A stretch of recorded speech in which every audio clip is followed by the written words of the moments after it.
go ahead. Just tell me what you've done so far. Well, so far we've been stabilizing the major sections of the sculpture. There were pre-existing breaks or cracks through the base of the stone, so we installed 2 stainless steel pins that extend all the way through the base itself. That way there's no chance of these separating during the move. I'm really worried about the legs and the structural integrity, so we made a frame that will basically help support the sculpture and the leg sections here, so that we're not going to lose sections down the road while we're moving it.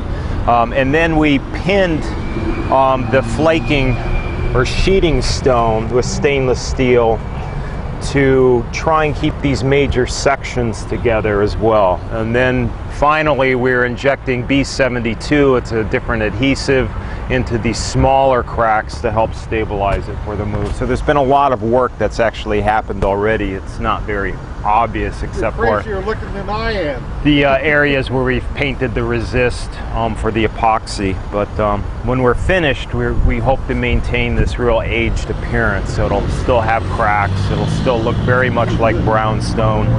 And the unfortunate consequences of brownstone out in New England, where we have clay bodies. It's a sedimentary stone, and clay bodies build up on different levels, and when those clay bodies swell during repeated wet and dry spells and then contract again and swell again, that cyclic action causes this cracking in the stone, and so you can lose very large sections just from that small expansion contraction.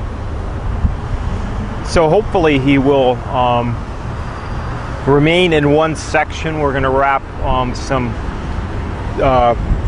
thin plastic around it to keep any major or minor fragments in place, just in case something does break during the move. But I'm pretty confident that it's going to be stable. So. Did you learn anything from this process? Or what can you tell me that's significant about this monument?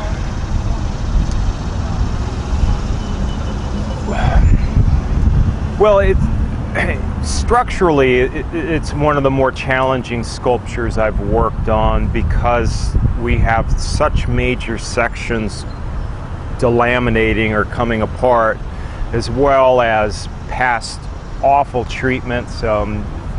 Mortars have just been smeared over the cracks in the past. Some are miscolored, some are epoxy, just filled with stone dusts.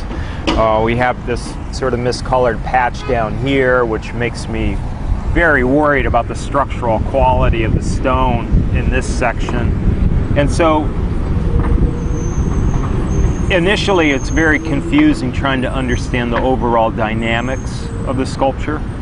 And that's kind of unusual, because I haven't run into that many pieces that have had this many treatments over a period of time. And some of them really poorly done. So we've tried to overcompensate right now with our pinning to make sure that we're going to keep everything together in this back brace. When it's in the studio and we have it on the back, we're going to put stainless pins diagonally up into the main body on both legs. So that will help support it over time in the Capitol complex, in case it's moved there and they don't have the frame. The frame is lugged in with stainless steel anchors, and so we can simply patch over them with a color matched mortar and reuse them in case we have to move the sculpture again. So we're trying to think ahead always. Sure. Because I'm always amazed in how much objects move over time. There's very seldom a final resting place. Sure. And can you give maybe a little bit about your background? My background, I have an MFA in sculpture from the School of the Art Institute of Chicago. And while I was there, I became the assistant to the chief conservator for a new conservation program with the Chicago Park District, maintaining all of their public monuments. And that was an amazing introduction to conservation, and I had always been interested in public art. And so it married both of those together for me in a beautiful way, and with sculpture, and I was hooked since then. And so it's been now over 22 years I've been involved in conservation. And I started my own firm 10 years ago here in Connecticut. Yeah. What's your first name? Conserve Art, LLC. Yeah. Okay, great. Okay.